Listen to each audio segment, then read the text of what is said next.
ইতিহাসের পাতা খুলে খুলে দেখেন আল্লাহ নবী কি করেছিলেন পৃথিবীর জমিনে।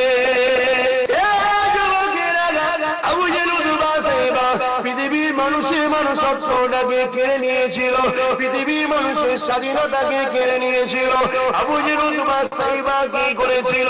পৃথিবীর মানুষের অধিকারকে কেড়ে নিয়েছিল, পৃথিবীর মানুষকে এক আল্লাহ দিয়ে সরিয়ে দিয়ে নিজেদের মিথ্যা খোদার দোকানে ঢুকিয়ে দিয়েছিল। পাথরের নিজেদের তৈরি করা নকল খোদার কাছে মাথা নত করিয়েছিল। আল্লাহ নবী দুনিয়া জমিনে এসে কি বলেছিল? এ দুনিয়া মানুষেরা, এই আবু জেহেল উতবা সাইবা কথা মানিস না, তোরা এক আল্লাহর দাসত্ব কর, তোরা নিজেদের মেয়েগুলোকে জেন্ত বুঝিস না, তোরা নারীদেরকে সম্মান দিয়ে মর্যাদা দে। নারী অশুভ নয়, নারী কলঙ্কিতা নয়, নারী ভুকে জিনিস নয়, নারী তোদের দামি সম্পদ।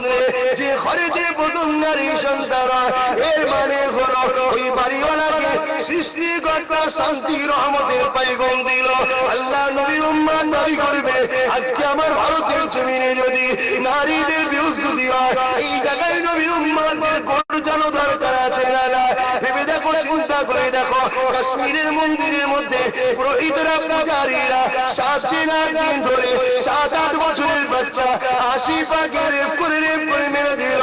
এ নবীর উম্মতেরা যে নবী সারা জীবন কুরবান করেছে নারীদেরকে বাঁচাবার জন্য, আজকে কাশ্মীরের মন্দিরে ওই 80 পা ইনসাফ পেল না। কি করে?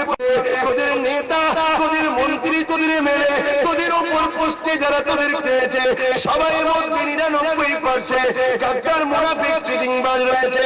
এখানে তোরা কথা বলতে গেলে তারা তখন তোদেরকে চেপে ধরে।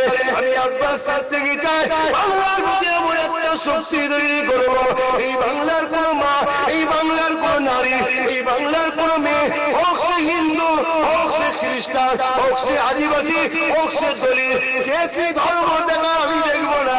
আমি দেখবো আল্লাহর সৃষ্টি। কোন নারীর উপরে যদি বিরুদ্ধে হয়, আমি চাইছি এই